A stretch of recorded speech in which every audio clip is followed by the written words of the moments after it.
Bonjour Papa Désiré. Bonjour Madame. Voilà, bandeko ya Info 16 bazan besoin ya koyeba ko point de vue na bino pe bandeko ya MLC pour na descente ya Martin Fayulu mokolo ya lelo na ebite soki MLC s'est préparé ndenge ni pour soutenir Martin Fayulu. Mais mon konzina biso e moko déjà na kati signature na ezalaki. Ye awangani signature na été. Ko la kisate ye a soutenir Maloba Jean-Pierre Bemba Lobaka. Alobaki soki baponi ye candidat commun te. Il y a un comité pour soutenir le candidat commun au Yakomonana. Fayou la monani, Bemba soutenir MLC soutenir preuve yangoyo. Ozomona liboso na biso. Todo zelaye. Effervescence makasi. Banda lobby passe mobimba. Nga zola la te. Nyoso na rapona ozela président Martin. Ozela Martin. Mais pas si moi quoi Papa Désiré n'habite ceux qui n'ont pas mon nom to koko zo motuna. Tant opposition lobby sans machine à voter, avec machine à voter to kende élection té. Et puis Papa Martin ba poni à lobby ngai élection nga ko kende rozala sans machine à voter. Si ko tango yo population zozela dans un mois le 23 a voté Martin Fayulu. Kaka na machine à voter ngo seigneur imposé biso to ko sala nini? Maman kolobaka to ko sala nini té nanga za nzambe té. Oyoki azanzambe te mobeko epekisi yango pe kozala bongo tokosala élection na mboka oyo sans machine à voter mobeko epekisi yango nani andimaki te Kabila kozala candidat te si bayembaki awa basali ba tableau candidat bango Kabila mokola suka asalaki te abimisi ministre te. Tant opposition est boy machine à voter et le but que Kabila pas aux présidenter abimisi dauphin na opposition bibiso pe machine à voter te bozo faciliter continuité à Kabila te na Kabila zali susute oyo batie wana tant to telemi to lobby to voter te biso ba opposant pour machine à voter to lobby bongo te to lobby to ko voter kasi machine wana kozala wana te. Voter na nini po yango kande te ekozala pe bongo te mama tolobi machine wana ekozala te nanga akotia machine na ndako na ina mwasi na ye na bureau de vote te ba commande nyonso basali ya ba 40 containers bino banda na yango na ba commission zwaki epa ya zwaki awa na kisa na Congo te. Martin Fayulu a sa descente na lelo na ebite soki ozana moi message ya koyebisa ye tango akotala pe émission yo na mikolo koya yo kapeke Papa Désiré Mbonjo apesi message moko ekotika la makasi. Martin, tu es un brave. Ce qui arrive aujourd'hui que tu sois porté par tes pères de l'opposition est un plan de Dieu. C'est ça ton destin. Bravo Martin, félicitations. Ok, merci beaucoup. N'hésitez papa à ceux qui ont qui s'appelle moi loco par rapport à arriver à Martin Fayulu Azali candidat comme à opposition. Oui, merci. Tu as vu que lelo Azali fait ce monde pour la Congolais. Moi n'ampangi wa beno a commis lelo. Donc c'est comme un niveau na biso awa yango Kinshasa mombatoza mobilisé pour na koyamba somi ekolo moi na Congo Martin Fayulu. Déjà à Kiti, aux un programme, il y a Bandeko Bazan aéroport. Oui, à ça Kiti, à Zananzela, Bisso Tozo Zela, niveau à podium, à ou à place à Yorpe, ça biso message. Mais Tokoye Bissaba Congolais Nyoso, le 23 Tokozala na vote, mais sans machine à voter. Non, Tozo Bissananga Zoeba, Tozano na un mois et Tikali, lobby Tobandi campagne sans machine à voter. Toko kene une élection mais sans machine à voter. Campagne bandaka la ya machine à voter mais longwa te.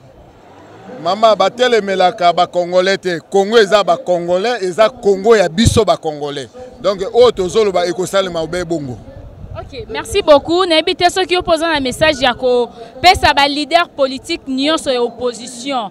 Na idée na bango bazui ebele pe balobi eze malamu ebele baboyi yango net ndeko ya bandeko ya INC baboyi bandeko ya IDPS Félix Tshisekedi pe baboyi. N'habitez ceux qui osent un moi message yako lancer na ba opposant nyonso ya mboka na biso à travers micro na biso. Bandeko na ngai obi principe to lobai biso to ke démocratie et à la principe ya il faut qu'on supporter le Hollandais basaka na sport. Boko ko kene boye ke boko gagner mais baninga Martin Fayulu a gagné bango. Bango moko ba voter donc biso nyonso to voter. Ndenge to voter ki to koyebisa bandeko nyonso bazana ndako.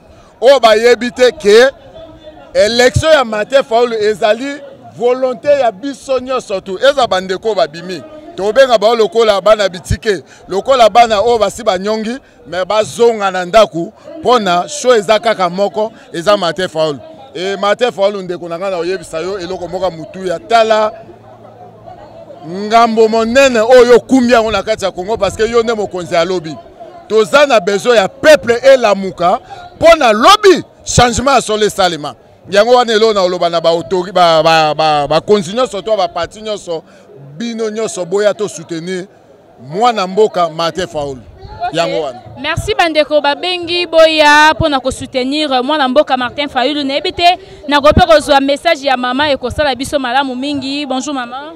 Bonjour. Namoni ona polo ba tchelongi ya papa Martin Fayulu na ebite soki oza un message moko par rapport ya koya na ye mokolo ya lelo. Nazana esengo ya papa oyo roya na kisasa pona président na biso Martin Fayulu. To banine banda kala na ba message na ye esengi to voter papa oyo parce que ya bongsi ya mboka po mboka mseke ne liboso. Vous êtes sûr que ceux qui abimi mboka ebonga? Mboka ebonga. Pona papa Martin Fayulu mboka ekobonga. Ceux qui papa Martin Fayulu abi mama ebisangelo oni na ko sala po mboka ko bongo ko ebiso asala nini po lelo mboka ebonga. Alors on lebso ka dollar poser ya bisoté eza ya pays étranger.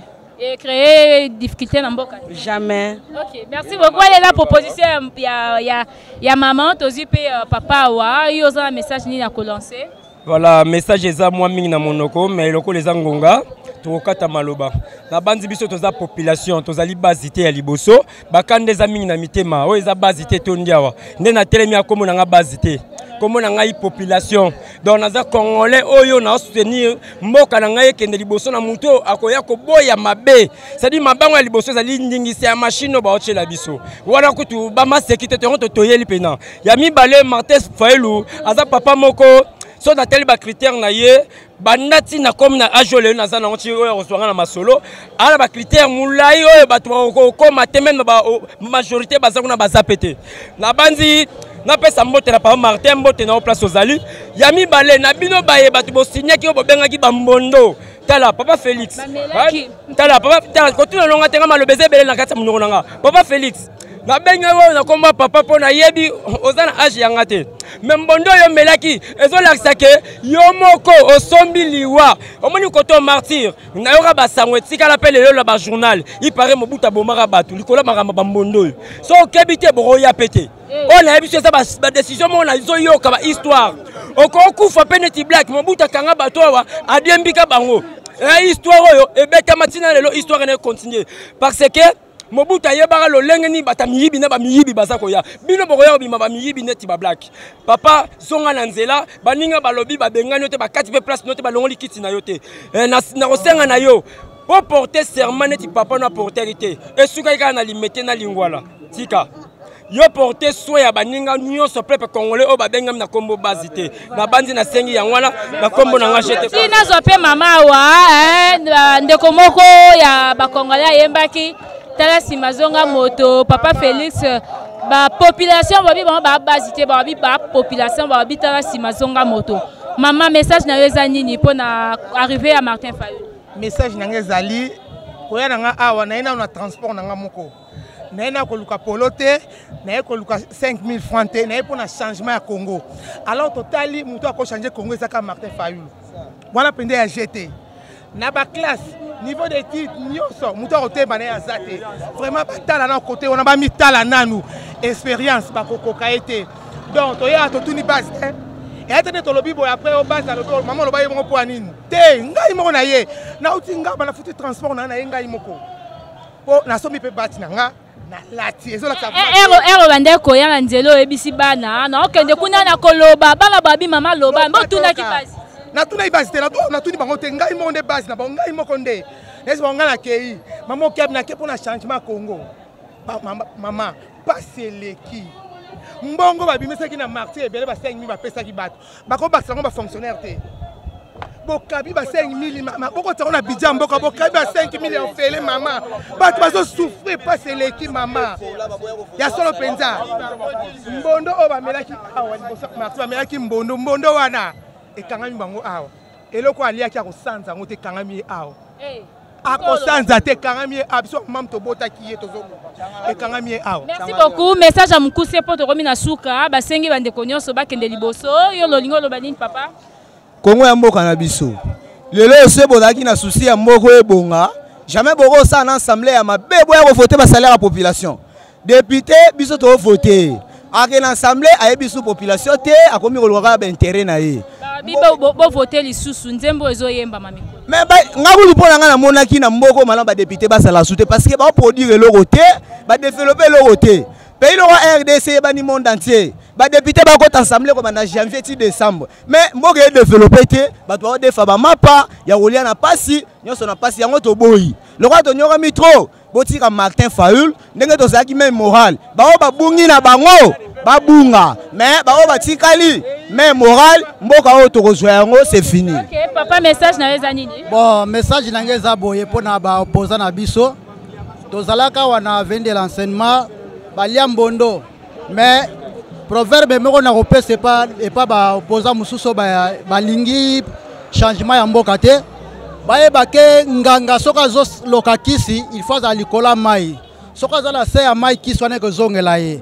Et li ko ba message na opese pas monsieur Félix Tshisekedi en tout cas ba kende ba cha mabolongo na se ba senge pa tata apesa bango raisonnement ya bomoto pona ba zonga kat na libota pona mwana oya kima soka kembo ngesili azonga toujours pas papa pona za sous puissance bazonga toza ba congolais to koyamba bango basangana pona to changer mboka na biso toko tika dans le misère te to leli pe mingi makile sopani mingi bazonga to yokana to sala elongo biso na bango. Voilà papa Félix ngaité hein eza base population kaka o ba opposant oyo peuple ba bi bango ba base ba peuple bango nde bazoloba message eza bango papa yo bakisi nini na bakisi Fayulu mokonzi ya mboka oyo yo biso to ko voter